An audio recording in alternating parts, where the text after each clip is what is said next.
श्रीललिता सहस्रनाम स्तोत्रम् ध्यानम्।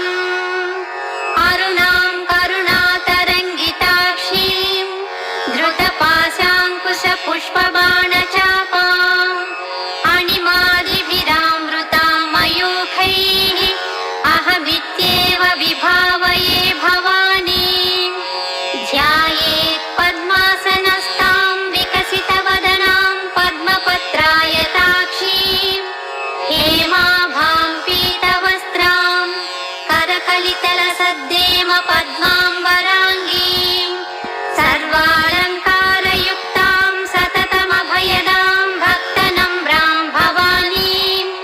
श्रीविद्यां शान्तमूर्तिं सकलसुरनुतां सर्वसम्पत्प्रदात्रीम्। ॐ ऐं ह्रीं श्रीं श्रीमात्रे नमः। श्रीमाता श्रीमहाराज्ञी श्रीमत्सिंहासनेश्वरी चिरग्निकुण्डसम्भूता देवकार्यसमुद्यता उज्जद्भानुसहस्राभा चतुर्बाहुसमन्विता रागस्वरूपपाषाढ्या क्रोधाकाराङ्कुशोज्ज्वला मनोरूपेक्षुकोदण्डा पञ्चतन्मात्रसायका निजारुणप्रभापूरमज्जद्ब्रह्माण्डमण्डला चम्पकाशोकपुन्नागसौगन्धिकलसत्कचा कुरुविन्दमणिश्रेणी कनत्कोटीरमण्डिता अष्टमी चन्द्रविभ्राजदलिकस्थलशोभिता मुखचन्द्रकलङ्काभमृगनाभिविशेषका वदनस्मरमाङ्गल्यगृहतोरणचिल्लिका वक्त्रलक्ष्मीपरीवाह चलन्मीनाभलोचना नवचम्पकपुष्पाभनासा दण्डविराजिता ताराकान्तितिरस्कारिनासाभरणभासुरा कदम्बमञ्जरी क्लुप्तकर्णपूरमनोहरा ताटङ्कयुगलीभूततपनोडुपमण्डला पद्मरागशिलादर्श परिभाविकपोलभूः नवविद्रुमबिम्बश्रीन्यक्कारिरदनच्छदा शुद्धविद्याङ्कुराकार द्विजपङ्क्तिद्वयोज्ज्वला कर्पूरवीटिकामोदसमाकर्षद्दिगन्तरा निजसल्लापमाधुर्यविनिर्भर्सितकच्छपि मन्दस्मितप्रभापूरमज्जत्कामे समानसा अनाकलितसादृश्यचुबुकश्रीविराजिता कामेशबद्धमाङ्गल्यसूत्रशोभितकन्धरा कनकाङ्गदकेयूरकमनीयभुजान्विता रत्नग्रैवेयचिन्ताकलोलमुक्ता फलान्विता कामेश्वरप्रेमरत्नमणिप्रतिपणस्तने नाभ्यालवालरोमाणिलता फलकुचद्वये लक्ष्यरोमलताधारता समुन्नेयमध्यमा स्तनभारदडन्मध्यपट्टबन्धवळित्रया अरुणारुणकौसुम्भवस्त्रभास्वत्कटितटी रत्नकिङ्किणिकारम्यरसनादामभूषिता कामेशज्ञातसौभाग्यमार्गभोरुद्वयान्विता माणिक्यमकुटाकारजानुद्वयविराजिता इन्द्रगोपपरिक्षिप्तस्मरतूणाभजङ्घिका गूढगुल्फा कूर्मपृष्ठजयिष्टुप्रपदान्विता नखदीजिति सञ्छन्न नमज्जनतमो गुणा पदद्वयप्रभाजालपराकृतसरोरुहा सिञ्जानमणिमञ्जीरमण्डितश्रीपदाम्बुजा मराळी मन्दगमना महालावण्यसेवदिः सर्वारुणा नवद्याङ्गी सर्वाभरणभूषिता शिव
पुत्रवधोद्युक्त बाला विक्रमनन्दिता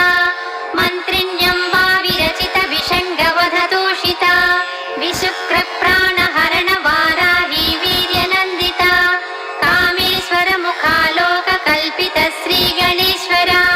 महागणेश निर्भिन्न विघ्नयन्त्र प्रहर्षिता भण्डासुरेन्द्र निर्मुक्त शस्त्र प्रत्यस्त्रवर्षिणी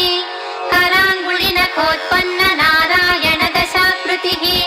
महापाशुपतास्त्राग्नि निर्दग्धासुरसैविका कामेश्वरास्त्र निर्दग्ध सबण्डासुरशून्यका ब्रह्मोपेन्द्र महेन्द्रादिदेव संस्तुत वैभवा हरेत्राग्नि संदग्ध काम सञ्जीवनौषधिः श्रीमद्वाग्भव कूटैक स्वरूप मुख पंकजा कंठादक्कटि पर्यन्त मध्य कूट स्वरूपिणी शक्ति कूटैकतापन्न कट्यधो भागधारिणी मूल मंत्रात्मिका मूल कूटत्रय कलेबरा कुलामृतैक रसिका कुल संकेत पालिनी कुलांगना कुलांतस्था कौलिनी कुलयोगिनी अकुला समयांतस्था समयाचार तत्परा मूलाधारैक निलया ब्रह्म ग्रंथि विभेदिनी मणिपूरान्तरुदिता विष्णु ग्रंथि विभेदिनी आज्ञा चक्रान्तराळस्था रुद्र ग्रंथि विभेदिनी सहस्राराम्बुजारूढा सुधा साराभिवर्षिणी तटिल्लता समरुचि षट्चक्रोपरि संस्थिता महाशक्ति कुण्डलिनी विसतन्तु तनीयसी भवानी भावनागम्या भवारण्य कुठारिका भद्रप्रिया भद्रमूर्ति भक्त सौभाग्यदायिनी भक्तप्रिया भक्तिगम्या भक्तिवश्या भयापहा शाम्भवी शारदाराध्या सर्वाणि शर्मदायिनी शाङ्करी श्रीकरी साध्वी शरश्चन्द्र निभानना शातोदरी शान्तिमती निराधारा निरञ्जना निर्लेपा निर्मला नित्या निराकारा निराकुला निर्गुणा निष्कला शान्ता निष्कामा निरुपप्लवा नित्यमुक्ता निर्विकारा निष्प्रपञ्चा निराश्रया नित्यशुद्धा नित्यबुद्धा निरवध्या निरन्तरा निष्कारणा निष्कलङ्का निरुपाधिर्निरीश्वरा नीरागारागमधिनी निर्मदा मदनासिनी निश्चिन्ता निरहङ्कारा निर्मोहा मोहनासिनी निर्ममा ममताहन्त्री निष्पापा पापनाशिनी निष्क्रोधा क्रोधशमनी निर्लोभा लोभनाशिनी निःसंशया संशयज्ञी निर्भवा भवनाशिनी निर्विकल्पा निराबाधा निर्भेदा भेदनाशिनी निर्नाशा मृत्युमथनी निष्क्रिया निष्परिग्रहा निस्तुला नीलचिकुरा निरपाया निरत्यया दुर्लभा दुर्गमा दुर्गा दुःखहन्त्री सुखप्रदा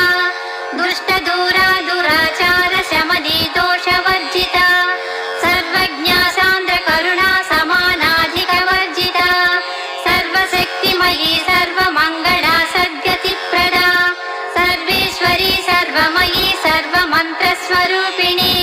सर्वयन्त्रात्मिका सर्वतन्त्ररूपा मनोन्मनी माहेश्वरी महादेवी महालक्ष्मी मृडप्रिया महारूपा महापूज्या महापातकनाशिनी महामाया महासत्त्वा महाशक्तिर्महारतिः महाभोगा महैश्वर्या महावीर्या महाबला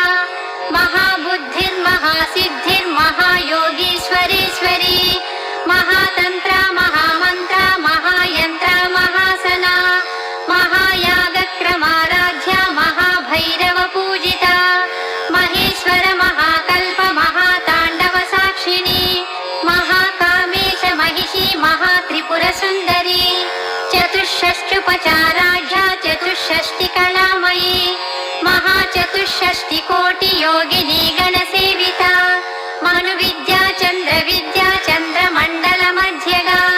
चारुरूपा चारुहासा चारुचन्द्रकलाधरा चराचर जगन्नाथा चक्रराजनिकेतना पार्वती पद्मनयना पद्मरागसमप्रभा पञ्चप्रेतासनासीना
क्षेत्रेऽसि क्षेत्रक्षेत्रज्ञपालिनी क्षयवृद्धिविनुर्मुक्ता क्षेत्रपालसमर्जिता विजया विमला वन्द्या मन्दारुजनवत्सला वाग्वादिनी वामकेशी वह्निमण्डलवासिनी भक्तिमत्कल्पलतिका पशुपाशविमोचिनी संहृता शेषपाषाण्डा सदाचारप्रवर्तिका तापत्रयाग्निसन्तप्त समाह्लादवचन्द्रिका करुणी तापसाराध्या तनुमज्जा तमोपहा चितिस्तत्पदलक्ष्यार्धा चिरेकरसरूपिणी स्वात्मानन्दलवीभूत ब्रह्माद्यानन्दसन्ततिः परा प्रत्यक्तिरूपा पश्यन्ती परदेवता मध्यमा वैखरी रूपा भक्तमानसहंसिका कामेश्वर प्राणनाडी कृतज्ञा कामपूजिता शृङ्गाररस सम्पूर्णा जया जालन्धरस्थिता ओड्यानपीठनिलया बिन्दुमण्डलवासिनी रहो यागक्रमाराध्या रहस्तर्पणतर्पिता सद्यः प्रसादिनी विश्वसाक्षिणी साक्षिवर्जिता षडङ्गदेवतायुक्ता षड्गुण्यपरिपूरिता नित्यक्लिन्ना निरुपमा निर्वाणसुखदायिनी नित्या षोडशिका रूपा श्रीकण्ठार्धशरीरिणी प्रभावती प्रभारूपा प्रसिद्धा परमेश्वरी मूलप्रकृतिरव्यक्ता व्यक्ता व्यक्तस्वरूपिणी व्यापिनी विविधाकारा विद्या विद्यास्वरूपिणी महाकामेश नयन कुमुदाह्लाद कौमुदी भक्तहार्दतमो भेद भानुमद्भानुसन्ततिः शिवदूती शिवाराध्या शिवमूर्तिः शिवङ्करी शिवप्रिया शिवपरा शिष्टेष्टा शिष्टपूजिता अप्रमेया स्वप्रकाशा मनोवाचा नवोचरा चिच्छक्तिश्चेतना रूपा जडशक्तिर्जडात्मिका गायत्री व्यापृतिः सन्ध्या द्विजबृन्दनिसेविता तत्त्वासना तत्त्वमयी पञ्चकोशान्तरस्थिता निस्सीममहिमा नित्य यौवना मदशालिनी मदघूर्णितरक्ताक्षी मदपाटलगण्डभूः चन्दनद्रवदिग्धाङ्गी चाम्बेय कुसुमप्रिया कुशला कोमलाकारा कुरुकुळ्ळा कुळेश्वरी कुलकुण्डालया कौलमार्गतत्परसेविता कुमारगणनाथाम्बा तुष्टिः पुष्टिर्मतिधृतिः शान्ति स्वस्तिमती कान्तिर्नन्दिनी विघ्ननाशिनी तेजोवती त्रिनयना लोलाक्षी कामरूपिणी मालिनी हंसिनी माता मलयाचलवासिनी सुमुखी नलिनी शुभ्रुः शोभना सुरनायिका कालकण्ठी कान्तिमती क्षोभिणी सूक्ष्मरूपिणी वज्रेश्वरी वामदेवी वयोवस्था विवर्जिता सिद्धेश्वरी सिद्धविद्या सिद्धमाता यशस्विनी विशुद्धचक्रनिलया रक्तवर्णा त्रिलोचना खट्वाङ्गादिप्रहरणा वदनैकसमन्विता पायसान्नप्रिया तत्स्था पशुलोकभयङ्करी अमृतादिमहाशक्ति संवृता डाकिनीश्वरी अनाहताब्जनिलया श्यामा भावरनद्वया दंष्ट्रोज्ज्वलादिमालादिधरा रुधिरसंस्थिता कालरात्र्यादिशक्त्याघवृता सिद्धौधनप्रिया महावीरेन्द्रवरदा राकिन्यम्बा स्वरूपिणी मणिपूराब्जनिलया वदनत्रयसंयुता वज्राधिकायुधोपेता डामर्यादिभिरावृता रक्तवर्णा मांसनिष्ठा गुडा न प्रीतमानसा समस्तभक्तसुखदा लाकिन्यम्बा स्वरूपिणी स्वादिष्टानाम्बुजगता चतुर्वक्त्रमनोहरा शूलाध्यायुधसम्पन्ना पीतवर्णातिगर्विता मेधोनिष्ठा मधुप्रीता बन्दिन्यादिसमन्विता दध्यन्नासक्तहृदया काकिनी रूपधारिणी मूलाधाराम्बुजारूढा पञ्चवक्त्रास्ति संस्थिता अङ्कुशादिप्रहरणा वरदादिनिषेविता मुद्गौतनासक्तचित्ता साकिन्यम्बा स्वरूपिणी आज्ञाचक्राब्जनिलया शुक्लवर्णा षडानना मज्जा संसाहंसवती मुख्यशक्तिसमन्विता हरिद्रानैकरसिका हाकिनी रूपधारिणी सहस्रदलपद्मस्था सर्ववर्णोपशोभिता सर्वायुधधरा शुक्लसंस्थिता सर्व सर्वतोमुखी सर्वोदन प्रीत चित्ता या किन्यम्बा स्वरूपिणी स्वाहा स्वधामतिर्मेधा श्रुति स्मृतिरनुत्तमा पुण्यकीर्तिः पुण्यलभ्या पुण्यश्रवण कीर्तना कुलोमजार्जिता बन्धमोचनी बन्धुरालका विमर्शरूपिणी विद्या वियदादि जगत्प्रसूः सर्वव्याधि प्रशमनी सर्वमृत्युनिवारिणी अग्रगण्या चिन्त्यरूपा कलिकल्मषनाशिनी कात्यायिनी कालहन्त्री कमलाक्ष निषेविता ताम्बूलपूरितमुखी दाडिवी कुसुमप्रभा मृगाक्षी मोहिनी मुख्या मृडानी मित्ररूपिणी नित्यतृप्ता भक्तनिधिर्नियन्त्री निखिलेश्वरी मैत्र्यादिवासना लभ्या महाप्रलय साक्षिणी पराशक्तिः परानिष्ठा प्रज्ञानघनरूपिणी माध्वीपानालसामत्ता मातृका वर्णरूपिणी महाकैलासनिलया मृणाल मृदुदोर्लता महनीया दयामूर्तिर्महासाम्राज्यशालिनी आत्मविद्या महाविद्या श्रीविद्या कामसेविता श्रीषोडशाक्षरी विद्या त्रिकोटा कामकोटिका कटाक्ष किङ्करी भूत कमला कोटिसेविता स्थिरस्थिता चन्द्रनिभा पारस्तेन्द्रधनुःप्रभा हृदयस्था रविप्रख्या त्रिकोणान्तरदीपिका दाक्षायणी दैत्यहन्त्री दक्षयज्ञविनाशिनी दरान्दोलित दीर्घाक्षी दरहासोज्ज्वलोन्मुखी गुरुमूर्तिर्गुणनिधि गोमाता गहजन्मभूः देवेशी दण्डनीतिस्था दहराकाशरूपिणी प्रतिपन्मुख्यराकान्ततिथिमण्डलपूजिता कलात्मिका कलानाथा काव्यालापविनोदिनी सचामररमावाणी सव्यदक्षिणसेविता आदिशक्तिरमेयात्मा परमा पावनाकृतिः अनेककोटिब्रह्माण्ड जननी दिव्यविग्रहा क्लीङ्कारी केवला गुह्या कैवल्यपददायिनी त्रिपुरा त्रिजगद्वन्द्या त्रिमूर्तिस्त्रिदशेश्वरी त्र्यक्षरी दिव्यगन्धाढ्या सिन्धूरतिलकाञ्चिता उमा शैलेन्द्रतनया गौरी गन्धर्वसेविता विश्वगर्भा स्वर्णगर्भा वरदा वागधीश्वरी ध्यानगम्या परिच्छेद्या ज्ञानदा ज्ञानविग्रहा सर्ववेदान्तसंवेद्या सत्यानन्दस्वरूपिणी लोपामुद्रार्चिता लीला क्लप्तब्रह्माण्डमण्डला अदृश्यादृश्यरहिता विज्ञात्री वेद्यवर्जिता योगिनी योगदा योग्या योगानन्दा युगन्धरा इच्छाशक्तिः ज्ञानशक्तिः क्रियाशक्तिः स्वरूपिणी सर्वाधारा सुप्रतिष्ठा सदसद्रूपधारिणी अष्टमूर्तिरजा जैत्री लोकयात्रा विधायिनी एकाकिनी भूमरूपा निर्द्वैताद्वैतवर्जिता अन्नदा वसुधा वृद्धा ब्रह्मात्मैक्यस्वरूपिणी बृहती ब्राह्मणी ब्राह्मी ब्रह्मानन्दा बलिप्रिया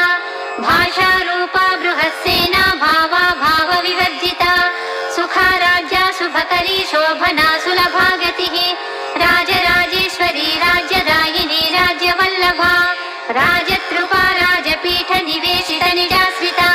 राजलक्ष्मी कोशनाथा चतुरङ्गबलेश्वरी साम्राज्यदायिनी सत्यसन्धा सागरमेखला